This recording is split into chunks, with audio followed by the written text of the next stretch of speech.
Dave, let's see how we're doing. The moving heads, as some people have said in the past. Moving heads.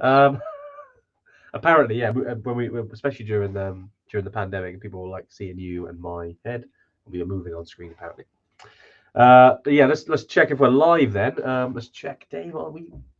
It normally pops up on my phone. I normally get a notification. I know, yeah, you normally do. Hence the reason why I'm asking, because no one's on here yet, which is always a bit of a sign that something might be a bit off. We've gone wrong again, haven't we? Let's check it out. No. It looks like we are live. We're just waiting for people to turn up. Great stuff. Yeah, if you're joining us, do say hello. Hello. Not you. Oh. Them. No one there. Evertrackers, yeah. If you have joined us, yeah, just give us a little holler, just little comment, just so we know who's on the live. Just so we don't always get to see who's actually on the live, but yeah, as the comments start coming through, we'll have a little look. Who's going to win the Brian's prize? here. Wow, Brian, you're on time. What's going on? I thought you'd be out for a run or something, mate. It's lunchtime. I hope you're all is well, Brian. Yeah, and planning your future adventures, mate. I hope all is good. Keeping hydrated, of course. Definitely, yeah. Anyone else as well? Who else is on? It's always good to see who's here. It's just Brian today. Just Brian. Well, Brian, this is going to be great, isn't it? Just us. Any questions, Brian? You know, anything you want to know? I think Brian is the one that should be answering the questions. He's been around enough. He has been around, yeah. No, that's been said. Well, that has two meanings, right? But hopefully he's been around the community. You know? Abby's here. Mike's here. Some guy called Jerome. Some guy. I'm going to take the glasses off today. My eyes are hurting. You're not feeling the glasses? I'll figure it out. It's okay. Just put them on your head, mate. It's fine. Well, like no, I'm joking. It's only because I got mine on there. Does it work with spectacles? No, I'm joking. Especially your spectacles, mate. But no, great to see some people on the live. We've got Abby, we've got Jerome here, we've got the designated rock carrier. We got Simon, Mark, Mike. Yeah, great to see some familiar faces on the live. And yeah, today was kind of topical, really. Obviously, we were away last week. Mm-hmm. We were in Denmark and Andorra, just having some on some business and also a little bit of skiing as well, which is pretty cool. I'm a skier now. Yeah, mate, you did well. I'm going from zero to where you are now is absolutely amazing. Yeah, I'm thinking of the Lotse face in winter. I was going to say, wow, that's a big one. Well, I did my first green, I did my first blue, and then I thought to myself, Lotse face. Wow. Well, it's good to set a goal, Dave. Yeah. You know, but mate, you did really well. Bring a parachute. Paul Hillier as well. Hey, Paul, how you doing, mate? Just fresh off the back of Winter Skills up in North Wales, mate. Great. Can't wait to see your pictures. Yep. But I saw some from Steve. It looked like epic conditions. So yeah, great to hear that you had a good time, Paul. Thanks for your message as well. I know I think one of the team posted your message as well on here, so we'll go into that about the specifics of the Winter Skills. But yeah, mate, great to hear you have a good time. Myself, I'm at Scotland this weekend with lots of Evertrackers and obviously Steve in the Cairngorm. So I'm really excited. Fingers crossed that the snow is still there because it's going to get a little bit milder. But anyway, today was off the back of the first live we did a couple of weeks ago now, which was obviously about resolutions, challenges. We wanted to focus on the kind of winter stuff really because it has been a bit chilly the last few days. The last few weeks. And we thought, a lot of you are out there in the mountains, let's chat about winter trekking, how relevant it is to kind of doing the treks, obviously the trips that we run. And also, some of the questions that pop up around winter trekking, around crampons, maybe route choice, things about kind of what level you should aim for to do specific trips. Yeah. Do you need your own crampons? What sort of down jackets? All those questions that come from that when you're talking about winter trekking. So yeah, guys, any questions, do drop them in the comments. I've put the little kind of it's like a rotating word thing that goes at the bottom. Is it that? Yeah, see at the bottom there? So it is. There it is. And then it's coming back. There it is. Well, wow, it's like watching tennis, Dave. Yeah, exactly. Slow No, tennis. it's not as boring as that. Wow. Gonna get some tennis hate now. It's going to be a hell of a racket. But I know, that was bad. Unbelievable. Unbelievable. Mate, dad jokes coming out. It's this. yeah. I couldn't resist. You know what happens once we start down Pun Street as well. It's always back and forth, isn't Yeah. it? It's like Oh, honestly, mate, I can't fault you. I can't fault you. I can literally hear the laughs from inside the live. Yeah. So, I think they're cracking up right oh there. my God. Yeah. Brilliant. There's a lot of love in here. Yeah. Do you know that one? Yeah, no, I know. Oh, you do, yeah. Yeah, I know. Because I'm thinking, does Dave watch tennis? I'm not sure if you've ever been a tennis fan. I've seen tennis before. You've seen tennis. I know it goes. seen I tennis. know that the scoring is like mental.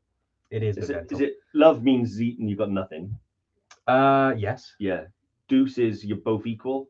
Yes. Although, yeah, I think deuce is if there's, because I think there's love 15, 30, 40, and then if it's 40, 40, it's then So what deuce. Were they smoking when they came up with that? Like, why not just like 1? I don't know. 1-0. I really First don't to know. 5. Anyway, any questions about tennis, guys? Just drop us a message. And welcome to the TTI. What's that? The tennis tips investigative Tuesday, yeah. I don't know. It's got to be on a Tuesday. Marky V, how you doing? David Clift. Oh, great stuff, guys. I hope you're all well. Marky V, fresh off the back of a Cuba trip. I hope you had a great time, mate. Mm-hmm. Some of those pics looked awesome. All those classic cars. Yeah, no, we're really excited. We've just for those who've just joined us, we're going to start by talking about winter trekking because of how chilly it's been recently. And obviously, I know a lot of people are due to go on trips. Some people have been on trips. I see Paul Hillier just been on the winter skills up in North Wales. We had our first summit, Killy. This was it back yesterday? Sunday, yeah. Was it Sunday morning? I think it was yesterday, Sunday, wasn't it? Yeah. Yeah. No, it's great. Yeah, it's great. 100% as well, which is great. Yeah, 100%. Always, let's keep that up for the rest of the year, I think. But definitely. Yeah, no, it's awesome to get back over there and see some of the pictures and stuff like that. Actually, the conditions look quite mild over there at the minute. They did. I thought it's that. not this like time of year. Yeah, I mean, I don't know whether that's just like a one-off or climate change or what have you, but it's something to keep an eye on because they do talk about the glacier on top of Killy getting smaller and smaller every single year. Yeah, and yeah, definitely. Certainly the pictures that we've received. I don't know how cold it was, but in terms of the amount of snow on the top, it looks like it's yeah, it looks like it's quite mild over there. Yeah, it did. I don't know if they've had low snowfall or whatever it is, but yeah, certainly looked quite mild. Yeah. But anyway, yeah. Usually there's someone on here from who's in Killy. I know the back end of last year because we had a lot of people in Tanzania. But yeah, anyone that has recently come back, share your experiences. It'd be interesting to kind of hear about what your journey to top of Kilimanjaro is. Yeah. Or anywhere. We just had some people on the summit of Tubkal as well. So yeah, which is fantastic. Our first summit of the year. So yeah, we got a little bit of time before it kind of kicks off a bit in Nepal. We've got a few months, but it's great to see people out there on trips at the moment. I know there's it's a bit mad at the moment around the world. Obviously, unless you've been hiding under a rock, one of Jerome's, you will have heard about Peru and obviously the protests and everything that's happening out there. Mm-hmm. And thankfully, we're from the communications we've had, it won't be too long before that. Never easy. Back up. It's never easy. This is adventure travel, right? It's always something. It is. Yeah. I mean, well, South America at the minute is back in the last year there was protests in Ecuador, and now obviously there's protests in Peru. Yeah. Also Cotopaxi that decided to become way more active. Yeah. So we're unable to climb Cotopaxi at the minute. Talked about that. It's a bit nuts, isn't it? It's absolutely crazy out there. Things like with any political unrest in these places, it'll flare up and it'll die down. And there's never that in the UK, right? Really. It's because the UK is so well managed. Information is so accurately distributed to the citizens that we have no need to complain. Anyway, I don't want to make it so. And anyway, we started about tennis. So that's politics. That's fiction corner. Fiction corner. That's fiction corner. Is that what we're going to call it? But no, winter trekking. I've got lots to talk about. Yeah, we'll definitely. Any questions about anything, Bev? I know you mentioned about Peru. Yeah, throw your question out there, and we'll obviously answer it as best we can.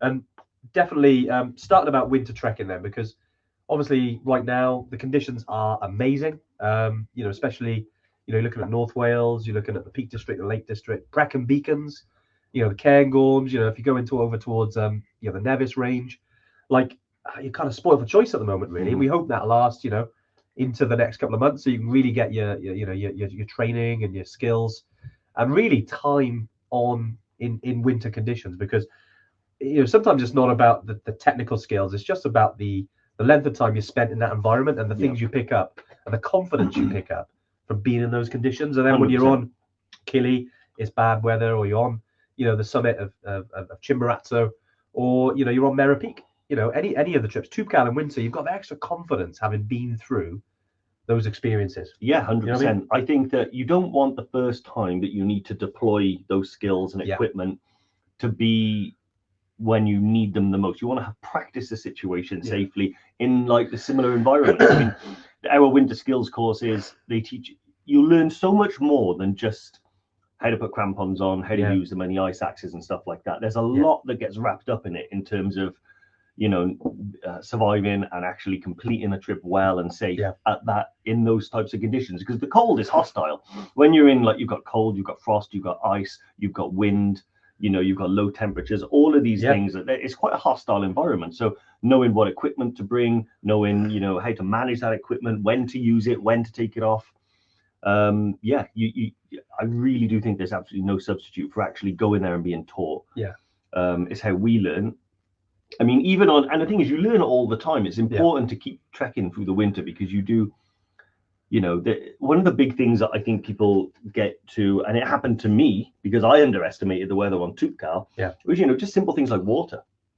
You know, I went quite a few hours on Toopkal without a drink, because when I set off in the morning, even though I knew it was kind of cold in the morning, I expected it to get warmer throughout the day, but it didn't. It got colder, so all my water froze in the pipe and in the bladder. Thirsty. So I was really thirsty. Wow. Now, it's funny, because I know that on a cold mountain, you should bring a bottle of water in an insulated bowl, or a bottle of hot water or something, so you've got a drink. But even that complacency, even after all these years, I still thought to myself, it'll be okay. And by going through the training, by doing regular treks in the winter, it erases that complacency. So yeah, 100%. I'm still learning now, you know, how to manage that. And you're always learning, aren't you? I think through life, and, you know, I don't want to go too deep into the, you know, certain things, but certainly, I think, to the day you die, you're kind of learning. And every time you're in the mountains, you're learning something about yourself and something about what happens. You know, not always as obvious as, you know, the first time you put your winter boots on and you're on like mixed terrain or a bit of snow, and how to navigate those conditions. You know, that's obviously the specific skills, but you know, you're always learning things about yourself. You know, and every journey, and like you said, you know, the amount of times, the amount of days in our life we spent at high altitude, which is a lot. You're still always learning. You know, I even think people like Nims or people like Kenton Cool, you know, always learning things about themselves, even though they've summited, you know, dozens of 8,000 meter peaks. I think you're always learning on these things, and 100%. Obviously there's some basics, you know, when it comes to winter stuff. And you know, we talk about, what is it, Steve, who's you know, and Ian Jones, and Paul would have met the weekend just gone. Great to hear you guys had an awesome time as well, and obviously with Steve and Connor. You know, looked very jealous, guys. That looked amazing, the conditions. But they talk about specifically, I know our training with Steve, about rep, which go into that, Dave. So rep is something that's really good. It was one of the things that I forced myself to remember, and pretty much every trip that I go on, it's always there now, ticking over in the back of my mind. And rep stands, it's WREP, and W, weather. So consider the weather, gain the forecast, learn as much about what you expect to happen throughout the time that you expect to be in the mountains as possible. Next one, route. You know, you factored in the weather. The weather will impact your route massively. For instance, if you were going out to do a ridge walk or something like that, and you know that it's forecasted to be very high winds, you might want to reconsider that option, because it's not going to be safe, or not as safe. E, equipment. You know, these all inform each other. Depending on the weather and the route will inform what equipment you're going to bring. You know, am I going to need crampons? Am I going to need an ice axe? Am I going to need more water? You know, is it going to be like warmer than I expect it to? Am I going to have to look after that water to stop it from freezing while I'm out there? Those type of things. It all comes under equipment. And then obviously, you know, boots, jackets, hats, spare clothes. And then P, which is perhaps one of the most important, is people. When you're actually going on a trip and you are heading out into the mountain region, you want to consider like who's with you and cater to their ability. There's no point just dragging someone along on a trip that you want to do because you want company, but they're not as trained, not as capable, or not as confident to be able to do it. Because that's where you get either, you know, past a point of no return where, you know, you can't really go back, and then you can't really continue safely. And also fatigue, people's fitness levels come into play. It all makes a massive difference. I mean, one of the biggest ones We'll talk about it in a bit, but we've got some routes and some of our preferred training routes. But one of them, which I did it in summer, which was the CMD route on Ben Nevis. Yeah. And I definitely would consider, that's a toughie in winter, right? It's a very, very tricky one in winter. Might be one I'd even consider employing. Get a guide for it. Getting a guide or something like that, because the one thing that guiding has for you, which is why we always guide our trips, which is why we use people like Steve, is you're not just going to find out what the weather's like and what the conditions are like that day. Those local guides that have been on the mountain for the whole season, they know what paths are dangerous, they know what paths are safe, they know which paths have been working for people, and they can cater it and make sure that you maximize the experience whilst also maximizing your chances of coming down safely. So people is a big one. It is a big one, and I think it also talks about, obviously you're thinking, depending on who you're with or if you're on your own. I know there's a lot of solo trekkers out there that kind of just like to get out there, and I can certainly be one of those. A bit of a lone wolf sometimes. Obviously, unless we're out. And you've got to have that personal confidence that you're okay to get yourself out of that situation, with your skills that you have, and ask yourself, are you, do you have the knowledge and the navigation and the kind of experience those conditions before you do put yourself in any dangers. And sometimes we as human beings we can take risks and we can put ourselves out there.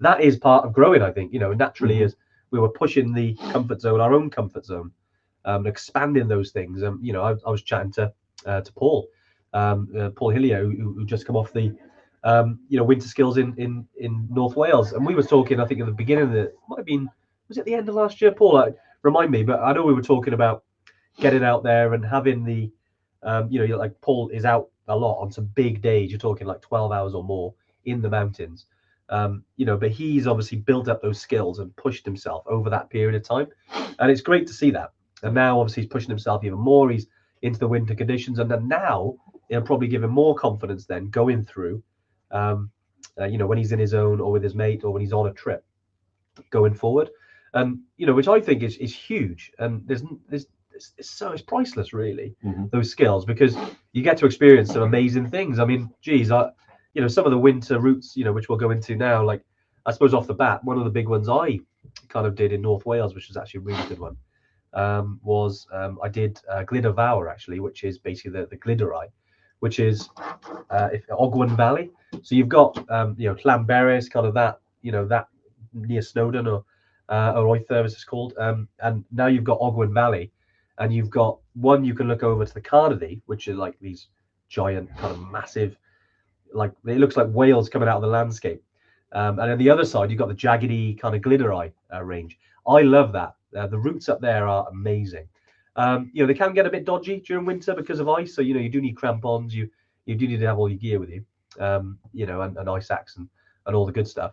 But the Devil's Kitchen route up to Glyder Fawr is one of the best. And you can come down other ways. There's a I forgot what it's called now. I think it's called something buttress that you come down that you have to do some scrambling. But in winter conditions, you can't get any better than that. No, and that's an all day as well. You're talking like 8 hours. Yeah, I think the funniest one ever, which was where it was amazing because it was like it was a mixed feeling for me, because obviously I was really worried that I'd lost a friend, but also possibly inherited the company. So it was strange. It was when you went up to the Laragru in Scotland. In Scotland. Awesome. And it was in winter conditions. I remember I was back in Newport and I spoke to you in the morning, and I was like, how long do you reckon it'd take? And you gave me like an amount of hours.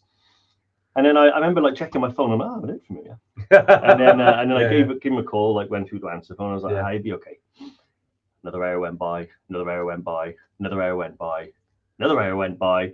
And then I think you called me at like 9 o'clock at night. And we're still on the way down. Yeah. Still going through Rothy Mercus Woods. Yeah. Crazy. And I remember thinking, like, at that point, I was getting to the point where I was like, do I call mountain rescue? Like, the thought had started to happen that like I don't know what to do. I don't want to create an emergency where there isn't one. But equally, I thought you'd be down like hours ago, and it was just because of the conditions. Right? Well, it was so slow. It was, and also like you can look at what aspect of rep would have affected that trip. Yeah, I think there's a few there. Like route, we kind of definitely knew the route that we were going to go.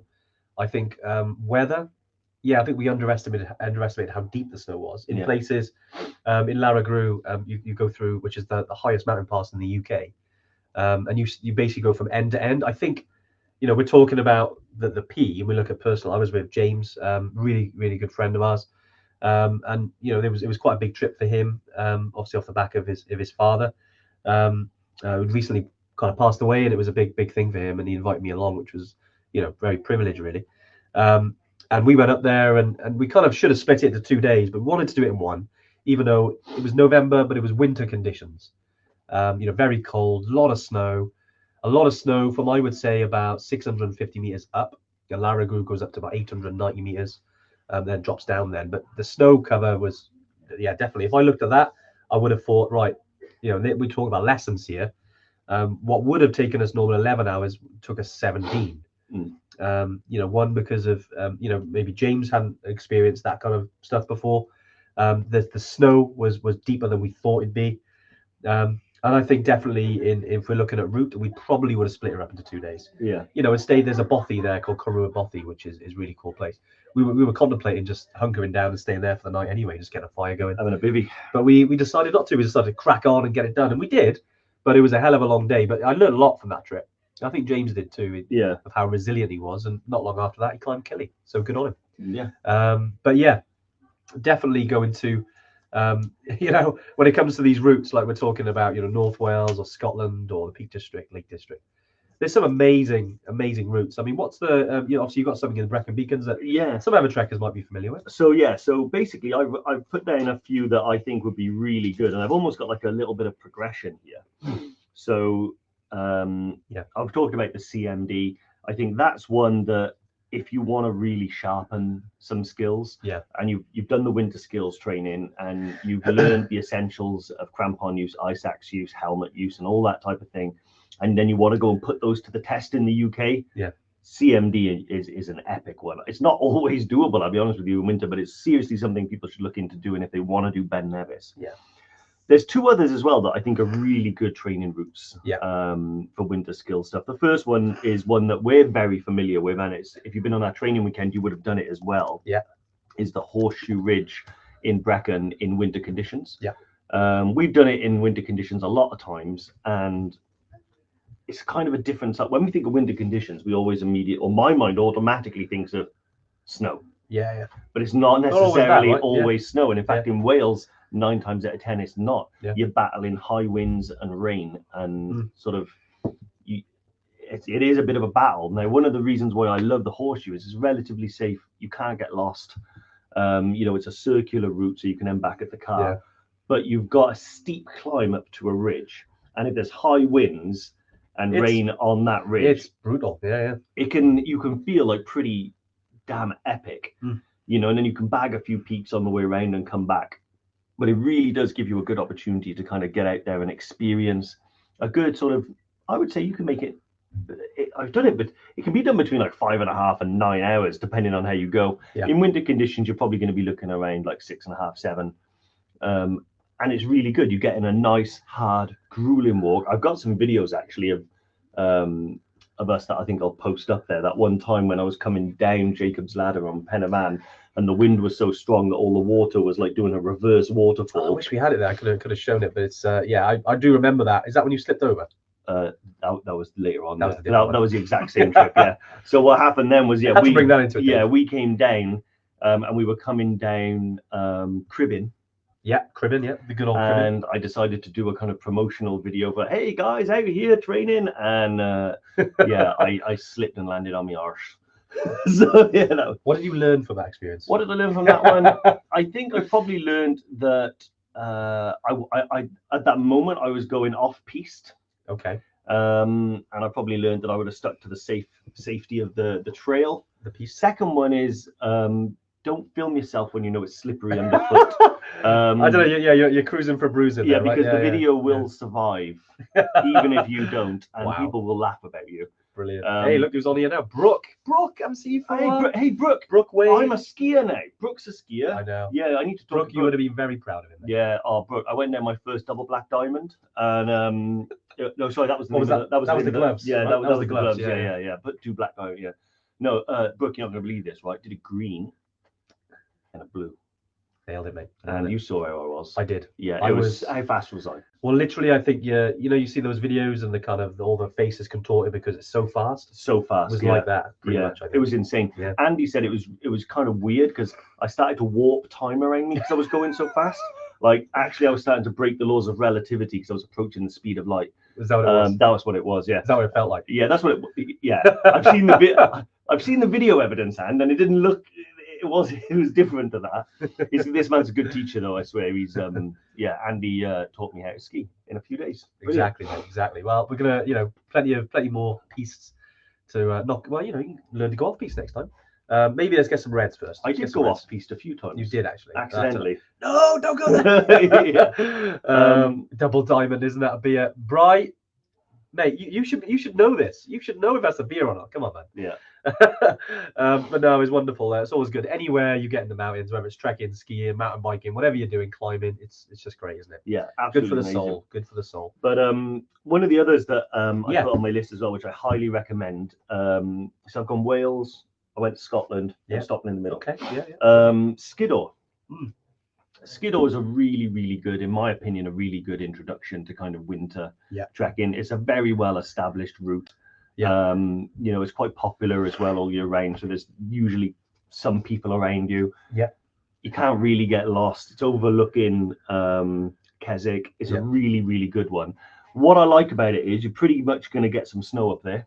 Yeah. And it's a great opportunity to throw on the crampons, get the ice axe, and go out there and have a play around in the snow. Yeah. And you can't, one of the things I love is once I've been taught how to do something, is going up on my own and practicing it. I love that feeling. It's good to have that'll give you more confidence, right? Yeah, when I remember the first time I ever wore crampons, and then going out on my own. Bambi, right? Yeah, well, you're trying to walk like that, but then going out on your own and just practicing what you've learned and figuring out your way, because everyone's body's different. Everyone's has to adapt a little differently to certain equipment.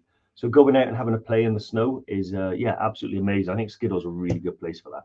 Yeah, and it's this list is like so many different routes. I mean, geez, if you're using apps, look at FatMap, which is a brilliant app that we're trying to partner with FatMap, see if we can get any discounts for our trackers. Yeah. We'll update you guys on that.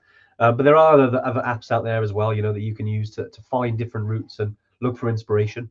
Obviously, you got OS, you got All Trails, you got all these different apps, right? But also as well, use the, remember we had Brecon Mountain Rescue, and they were talking, what was it, just before Christmas? We were doing the big dip that we did, the chili dip, and big chili dip, and there were there's a lot of apps that you can use, obviously for navigation, for things like that. But when we look at weather, if we're going back to the rep, definitely use an app I really kind of enjoy using. I think it's called MW.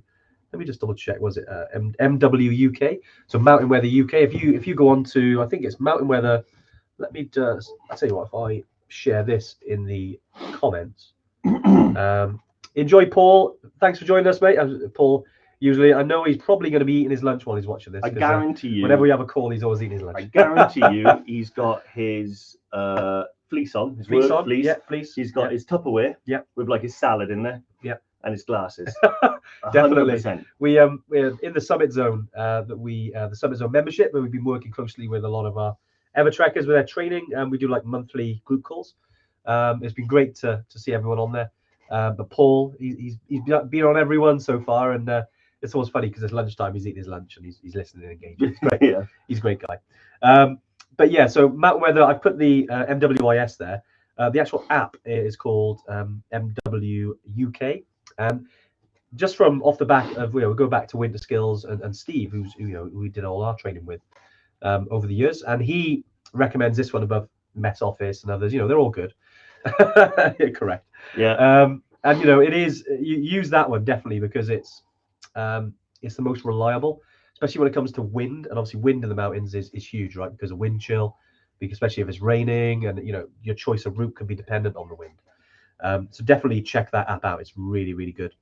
But Dave, we had shed loads of. We have. I just sent you. I sent you the video. Okay. The one we wish we had. How have you sent it to me? I slacked it. You slacked it, have you? So while I'm doing that, then Dave, do you want to? Yeah, I'll dive into the first queue that we have.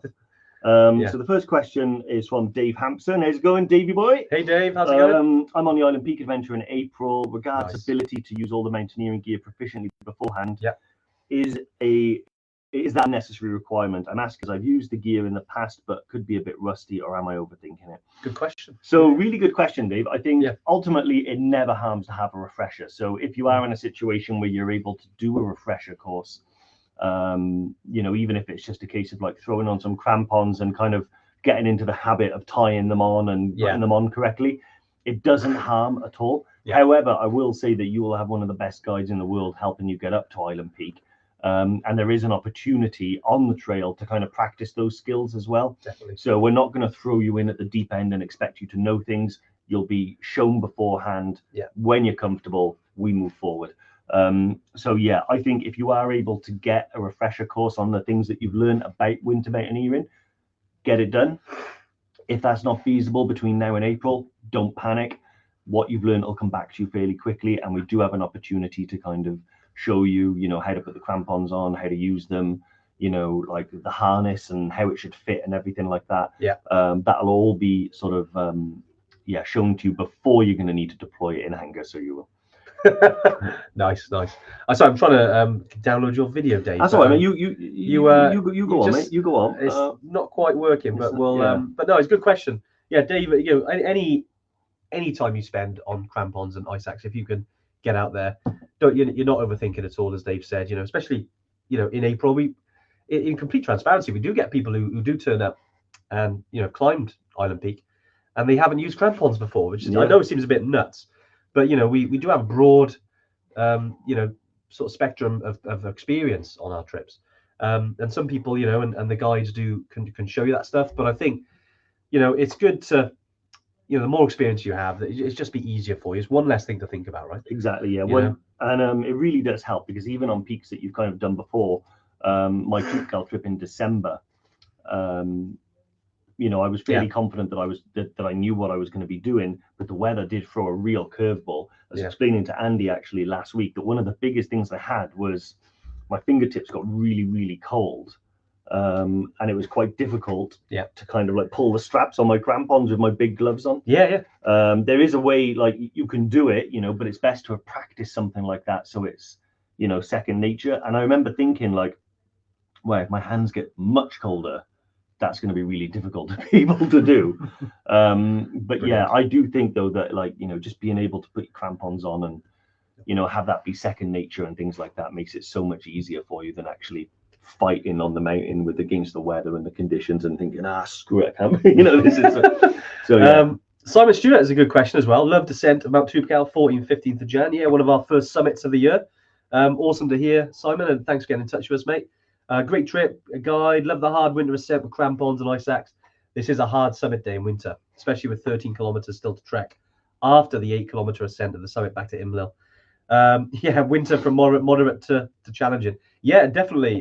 Toubkal is definitely a beast in winter. I mean, obviously, Dave, you did it in winter conditions. I did it in winter conditions back beginning of last year. And yeah, it is very, very tough. People in our group had done Everest Base Camp and said the steep long ascent in winter was harder than any days on base camp. Lakeland Yetis, Simon Stewart. Yeah, I agree. I mean, just because the short trip doesn't mean it's easy. And I think definitely with Toubkal in winter conditions, especially in the 4-day, it is physically a beast. The altitude, not so much. I think the altitude of Everest Base Camp is definitely harder, but the physical aspect of the Toubkal weekender is definitely tougher. So yeah, anyone that is thinking about it, I think Simon makes a good point. Don't see it as kind of moderate. It is challenging. Very challenging. We've both done the weekender trip, and it's tough. You feel broken after it. It's definitely a challenge. But it's a good challenge. It's not dangerously difficult. It's with the right kind of mindset, with the right fitness, obviously with the right team, you'll love it. But it is difficult. But I remember looking at pictures of one of our first ever trips to Toubkal. I think it was Kim Lawley who was on one of our first winter trips in Toubkal. obviously just after COVID, wasn't it? And just looking at that, I thought, wow, 4 days. And he said, no, this is a beast, guys. Yeah. But the good thing about the weekender is the time. You don't need much time off work. It is quite quick. But definitely something that if you're thinking about it is a bit of a beast. Yeah, it's Mike Wilkinson. See you, mate. No worries. Thanks to Vicky for sending me insurance company's info. No worries, mate. I'll pass on to Vicky. I'm sure she's watching. I send her thanks, but no worries, Mike. Yeah, that day after the summit day back to Imlil, there's absolutely no way around it. In my opinion, it's one of the toughest days that we do. Perhaps only summit night on Killy is comparable in terms of how battered you feel, because Tupkal, that's one thing that people, and I think even I was guilty of this before I climbed it, was you think to yourself that I've been over 1,000 meters higher than that, and you kind of get into the habit of basing the difficulty of a trek based on its altitude. Actually, Tupkal's quite unique. It's so steep. Like when you leave the refuge, you are on a steep hill till the summit. Then you're on a steep downward hill back to the refuge. And then you've got a little bit of time to kind of put yourself back together again before you head back out and go to Imlil. It's an absolute beast of a day, but honestly, a massive achievement. So, well done. Yeah, honestly, well done, mate. Paul as well. I think obviously Paul was on here earlier. Obviously talked about not a question, but my opinion on the question of whether winter skills training is recommended. He says 100% it is. I consider myself very experienced in trekking, long distance, navigation, poor conditions. Went on the recent skills primarily to learn about crampons and ice axes, but I learned a hell of a lot more and now feel much more confident and more informed. I would say it's invaluable. He's going to get a Scotland trip in just to build on that experience and knowledge. And he did say brilliant and good comments, Paul, because I think you're right. And sometimes you think your experience in your capacity in something. It's not until you start to learn and pick up a few more things you think, geez, that actually really helps. And it does. It really does. Like any time. And obviously we'll shout about the winter skills. Unfortunately, the one this weekend is fully booked now, but we'll run some more at the end of the year. I think Jerome was asking, will there be one in October? It's probably going to be a little bit later than that, only because October's not great for snow conditions, but more likely either December or January we'll run them. But when we release those dates, mate, we'll let you know.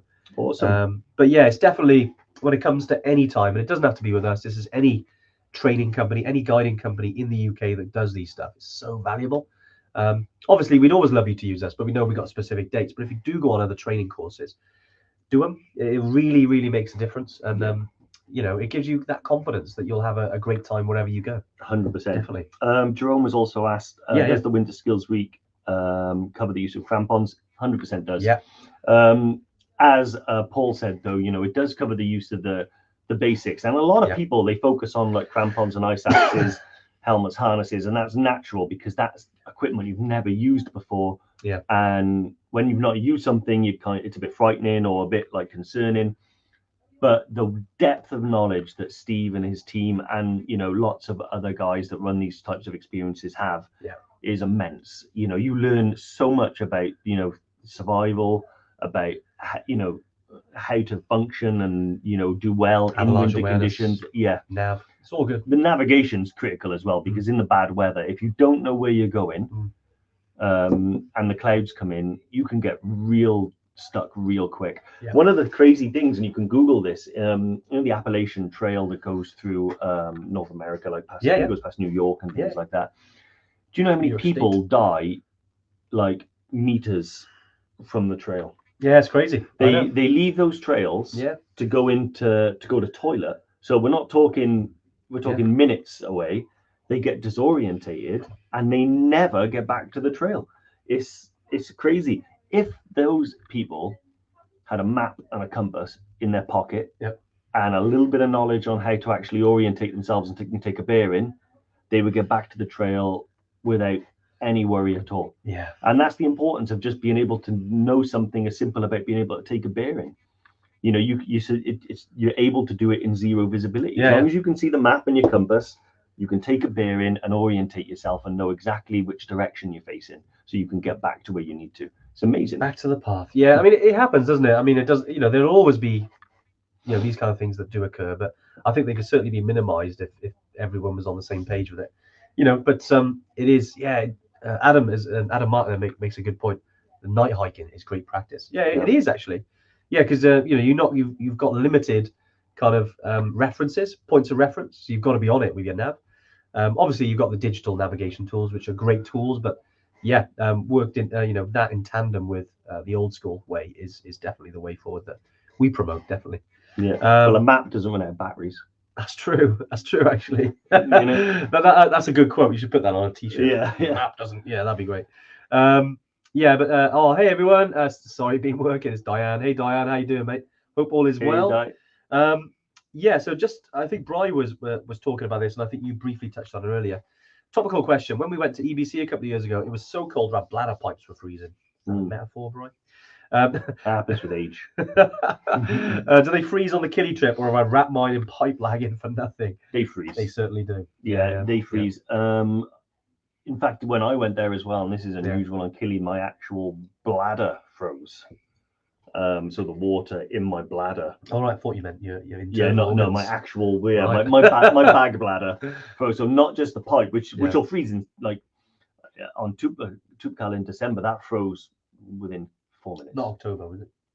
Yeah, that was hilarious. We realized that those of you that watched the first video that we released, where I was talking about being back in Morocco. Yeah. I said I was previously there in April, and now I'm back in October, and I was like, it was December. Like, I don't know why. Some drugs or something. I was altituded. But yeah, Brian, my recommendation is lag it, do whatever you can to kind of look after it. Yeah. But also maybe bring like a little flask or something like that you can put water in so it won't freeze, or hot water in there or something. Makes a big difference. But normally the guides on Killy as well, they bring a flask of hot water so they can give you a nice drink. We had one at Stella Point. More lag in there. Yeah, definitely. And Brian, there's actually because my skiing backpack, one I bought like 5-6 years ago, it's actually got an insulated basically the kind of strap that comes down here, so hip cask. Definitely the hip flask won't freeze, luckily. Whiskey as a very low freezing point, but yeah, sorry, the strap that comes over is insulated, and there are some of those out there now. If any of you have used any specific bags for trekking or climbing that's got the insulated kind of strap here, definitely post them, because the one I've got is built for skiing, but I know there's certain ones from the hiking and trekking and climbing point of view that you can use them for. That basically will do that, and the insulator so much they won't freeze. Yeah, because I think as technology is going on, there's certainly that would be an awesome like addition to any like good Osprey bag, wouldn't it? All the ones we use for base camp and Killy, because like my water froze as well. And thinking what would be, because that happens and it can happen. What can we use instead of that, like to stop it? Like, would you like a flask? Take a flask maybe. Yeah, or lukewarm water. Yeah, like so. Because to be honest, most of the time you get away with just like if you're going to grab a bottle of water, whether it be in a flask or a bottle, and you just put it in your bag. And then just like wrapped it in like a base layer or a fleece or something. Almost certainly, if it's in your bag, it's going to be protected from freezing solid. Yeah. Also, what mostly happens, it's quite rare for the actual body of water you're carrying to freeze solid. It's the pipe freezes. Yeah. And the moisture in that pipe turns to ice, and then you can't get any water through it. That's most of the time what happens. So water that's kept in your bag and stuff like that is fine. Personally, I think if you're going out on a really cold day, you can't beat a hot drink. So bring it. You always have a flask of coffee with you when you go out in the. I love my coffee. I think it's something, especially if we're driving. Alcohol in the bladder because alcohol won't freeze. Well, if it keeps you hydrated, Brian. Having said that, your beer froze in Andorra just gone. Yeah, well, that was it was cold. It was like -12 without the wind. And I had a beer outside for lunch, and as you do, on a ski trip, right? And the kind of froth froze on the top, and I was like, it was like a beer. It was like a beer float. It was kind of interesting, but I've had that happen a few times. Awesome. Trek though. Tom Carroll has said just booked Tubcal for November 2025. Is that deemed a winter climb? Pretty much, yeah. I went in December, and it was definitely a winter climb. Yeah. November, you kind of it depends. I would say it's on the border between a sort of I would say be prepared for winter climbs is the best answer I can give you. You may not have snow as of yet, but it's almost certainly going to be quite cold on the mountain. Yeah. But yeah, I would say November is one of those where you're kind of coming into the winter period. So it really does depend on the weather at the time as to whether it's going to be really cold or quite warm. I would definitely say if I was going in November, particularly if it's mid to end November, that I'd be preparing for winter conditions. Definitely. Because it can happen. I mean, there was another question, I think it was from Ian, actually. I'm doing tube cal end of August. I'll still be required to use crampons. In August, it is pretty warm. I mean, you never say never, because I've been in May and it was full winter conditions. I know people like in October sometimes. But for me, if it's in August, highly unlikely. Probably 99 times out of 100, you won't need crampons at that time of the year, just because it's so warm. I mean, it's rarely snow on the peak at that point. Like even kind of this week, it didn't look like there was any snow on the peak, just because it hasn't had any precipitation there. But yeah, I mean, obviously, if you're looking for winter conditions, Ian, let us know. We can obviously move you to a different date. But I think August, is definitely more going to be about the scrambling, about the rocks. But you never know, of course. I mean, it can happen. The weather's been crazy the last couple of years. But yeah, just in terms of normally what the conditions would be. Yeah. But yeah, I think Diane's going end of August as well. And yeah, if you go in end of August, it's highly likely not going to be any snow up there.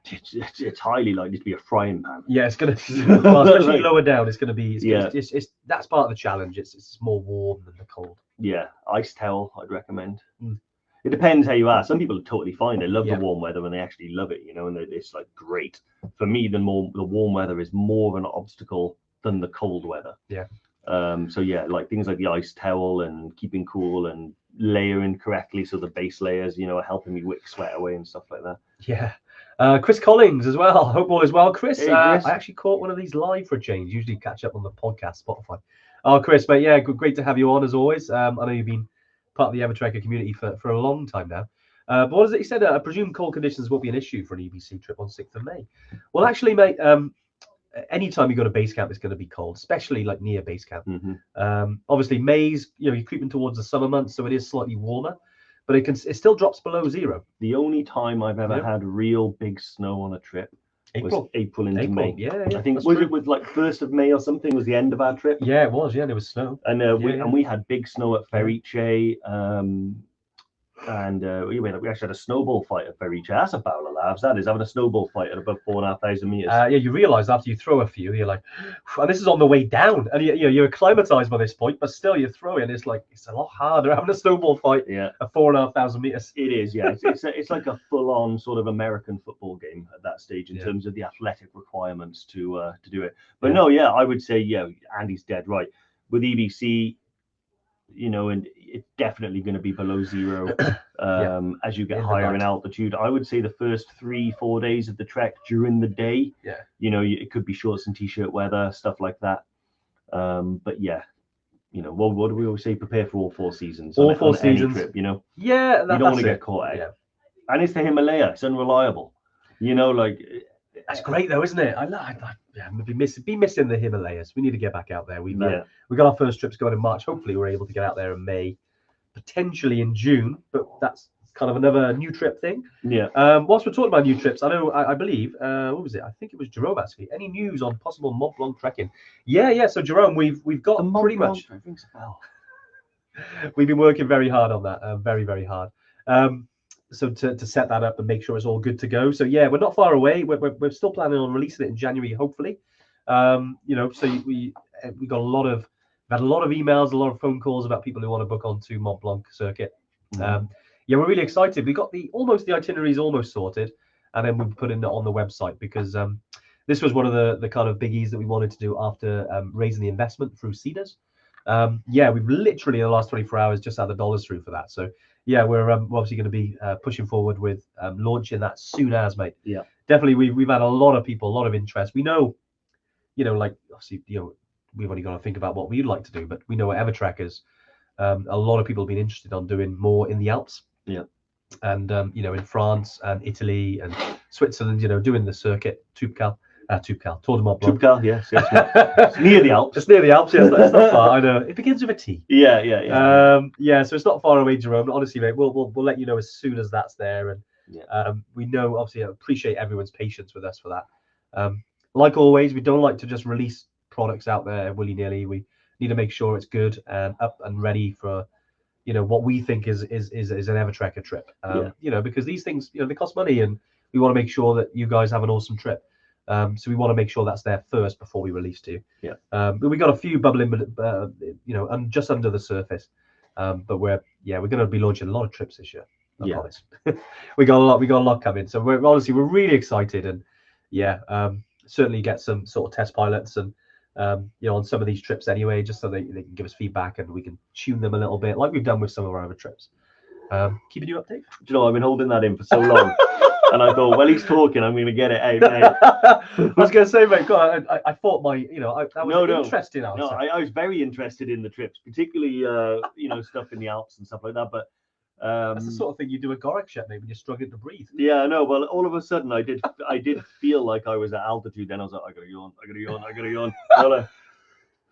Is that another one? That's another one. Wow, mate, you want to take some deep breaths. Get the oxygen in there. Mark, anything planned in the Zermatt region? You've been there, haven't you, Andy? Yeah. So it's beautiful. Were you hiking, or were you doing that special kind of downhill hiking when you were there? Yeah, it was downhill stuff. Downhill hiking. With the extra long boots on? There were long boots, and there was definitely a beer there. Also. Yeah. But no, so with the Zermatt region, there's the Alps is obviously, there's a lot going on in the Alps, right? There's so many different routes. There's obviously, as Jerome mentioned, the Matterhorn. There's going to be some big trips coming out there. I don't want to kind of say exactly what it is. And don't let them bait you, mate. That's what they do. They try and get you to drop them in. He's done well.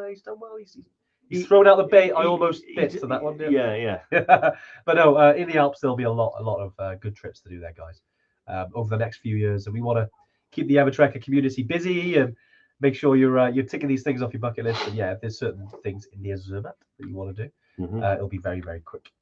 You'll be able to book on that this year, definitely. But more so, we want to do, just because it's been planned. There's obviously there's at least 6 that we're looking to launch in the next couple of months. New trips, which is really good, and some of them, are going to be also in regions we already run trips, like something we're passionate about, and obviously where Evertrek started was in Nepal. And I know we got a lot of trips around the world now, but we've got some new ones in Nepal as well coming. So we're very excited about putting those out to our Evertrekker community, as well as the new ones in the Alps as well. Because obviously, we get to go out there and test them, make sure they're all good, get our test pilots on them. So you'd be definitely the first to hear whatever happens with that. 100%. Nice. Any other questions, Dave? I know we've covered pretty much a lot of things. I mean, any other questions that come up around winter trekking, guys? Because obviously we've, for instance, we've had questions before around, I'm going to, Everest Base Camp, certain times of the year. We've had questions around down jackets. What about winter trekking then, Dave, and sort of down jackets? I mean, would you take, you're kind of like microlight Alpine, Rab, or would you take something bigger, like bigger and loftier? The mountain equipment light line? Yeah, that's the jacket that I've been using for a little while now. The mountain equipment light line. I think it's a really, really good down jacket for cold conditions that'll kind of do you for like a good mid-range. So it starts when it gets cold and it'll take you right up to like freezing. I've used it on Kilimanjaro in February. I've used it on Tupkal in December. I've used it in Andorra in January. It's really, really good. Anywhere that's cold, right? Yeah, and one of the things so I've got a couple of different down jackets, and most of the ones that I buy that I wear day to day are like the lighter ones, so the one everyone knows and understands is that Rab microlight one, which is, it's really kind of designed for those conditions where it's cold but not freezing. And if you get into a situation where it's actually -10, maybe there's quite high wind chill or low wind chill. Not sure which one is correct, but either way, it's high wind chill. Yeah, high wind chill. You're going to want something that's loftier, that traps a lot more heat, that keeps the core temperature warm. Because we actually had it in Andorra this weekend, where it was so cold in Andorra that you can feel the core temperature go down. And that's not something that you can kind of raise quickly by just putting a jacket on. It takes time to warm up from that. And it's not very pleasant when you actually start to lose core temperature, because you'll get cold, lethargic. It's really difficult to function well. So my thing is, if it's cold, then you need a down jacket. If you need a down jacket, you need a good one. Yeah, well, Mike was saying there he's recently bought one. Awesome, mate. Yeah, the light line is brilliant. I used it out in Andorra as well. It's very, very good. So, I mean, you get an all-rounder, such good deals on it as well. Yeah, it's quite good value. Quite good value. I mean, not compared to the Rab Infinity Pro Endurance we used to have with hydrophobic down. Mine's gone. But I know, I can't believe it's somewhere in Nepal, isn't it? Somewhere in Nepal, that one. Yeah, that's a really good jacket. I think the Rab Photon or something like that might be the equivalent to that one now. It is. But yeah, 700. Yeah, actually, Adam's beat me to it. Would a 700 fill North Face be okay? Yeah, 700 fills are pretty good. I think 700 to 900 fill is kind of where you are for like pretty, really cold. That's lofty. You're looking pretty good, pretty big. I would say, that's really good. Who's this chap that's just joined? I don't know, but I think his it looks like a bit of a spud, to be honest.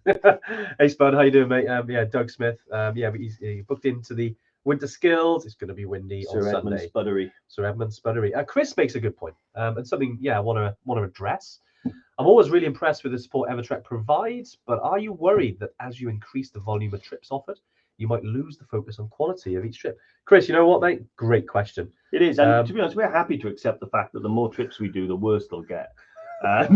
No, honestly, Chris, we talk about it a lot, Chris, don't we? Inside, we always say like, it's one of those that obviously, as any kind of business grows, you want to maintain that quality. As we've started from zero, and now we're obviously on way further along the journey. We've got literally thousands of customers now, which is amazing.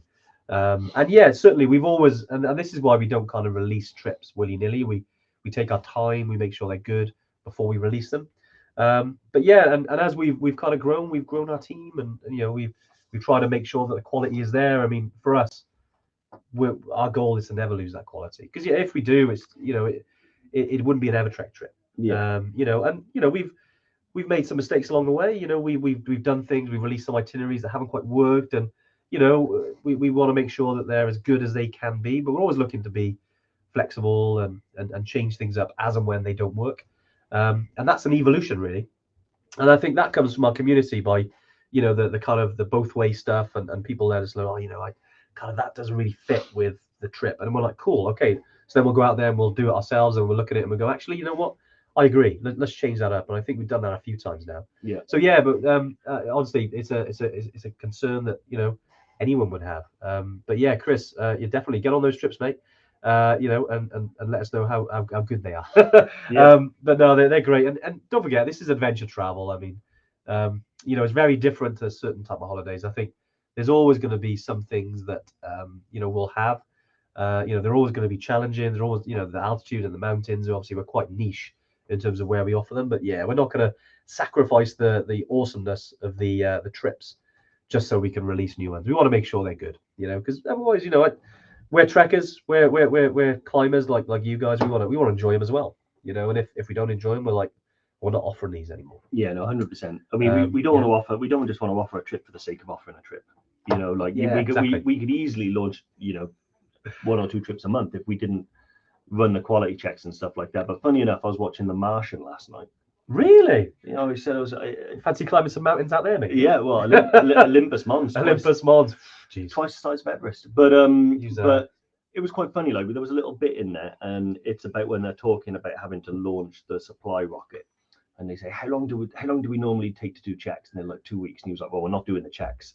That's and, the point. And then the guy's like, yeah, but that might ignore a problem, and then the probe explodes. Yeah. And thinking about that's like kind of like us with our trips. We could launch them without doing the checks, but then a customer could go on them and that trip could explode. Yeah. But the fact that we take our time every time, and make sure that certain criteria are always, checked off. Yeah. And it's a trip that we would like to do ourselves, because that's how it always started, wasn't it? We think to ourselves in the beginning. Yeah. I mean, now we, obviously there's a lot that comes from the community, and we're like, we'd like to go here, we'd like to go here, and part of the planning and all the different things we've done, like when we first launched our test pilot program, which I think was early 2019, and I think we had like 150 test pilots. But when we asked what trips would you be interested in, and we put some stuff out to the community, and then we've all used all that feedback. Similar to here, we talk about specific things on here on the Tuesday tuning, and if new ideas come up, we're like, what, that's a great idea. Let's do that. Yeah. It's good questions though. I love what Bryce said. I have a decent down jacket with Evertrek written on it that a bloke sold me on a night I'm in Cardiff. I know. I remember that. I was gutted. I was back in 2019, and some guy stole or woman, who knows? But clearly, if Bryce got it, but no, someone had it in the midst, and it's got Evertrack, and who knows where that is, right, Bryce? No, I've lost one there. I know they seem to be. They clearly got value, guys. So yeah. I actually think mine was accidentally packed by someone in the Touptal refuge. Definitely. I think it was picked up and stuffed, and they left with it. Well, if you see anyone with Evertrek on it, it's all good, right? Question them. Where did you get that from? Yeah. No, it's all good. Right. So we've been chatting for about an hour now, but I hope today has been useful. Obviously, chatting about winter conditions, all the good stuff. Around trips and trekking in winter, like whatever you do, get out there, have an awesome time, stay safe. Obviously, go back to what we talked about, which is the REP, WREP, and all the reasons and all the things, the equipment, the weather, yourself, your route, all the different things. But enjoy it. Obviously, post your pictures. We want to see how you're getting on. We'll be posting them this weekend. I'll be with Spud. Hey, Dave, let's see the top you are wearing. Looks smart. Yeah. The beating heart of Nepal. Beating heart of Nepal. It's nice, mate. It's all right, isn't it? Wonder who got you there. I don't know. Some guy that obviously knows me. Good man. Christmas. Yeah. Christmas gift from Andy. Happy days. It's not bad, eh? No, it's cool. All right. Well, as Jerome says, au revoir. Have an awesome week, whatever you're up to. Spud, I'll see you on Thursday. And everyone else, stay safe in the mountains. We'll be back next week with another Tuesday tune-in. But yeah, Dave, any last words? Bye. I know I've kind of said everything. Yeah, exactly. Brilliant. Now, have an awesome day, guys. See you soon. Bye. Awesome.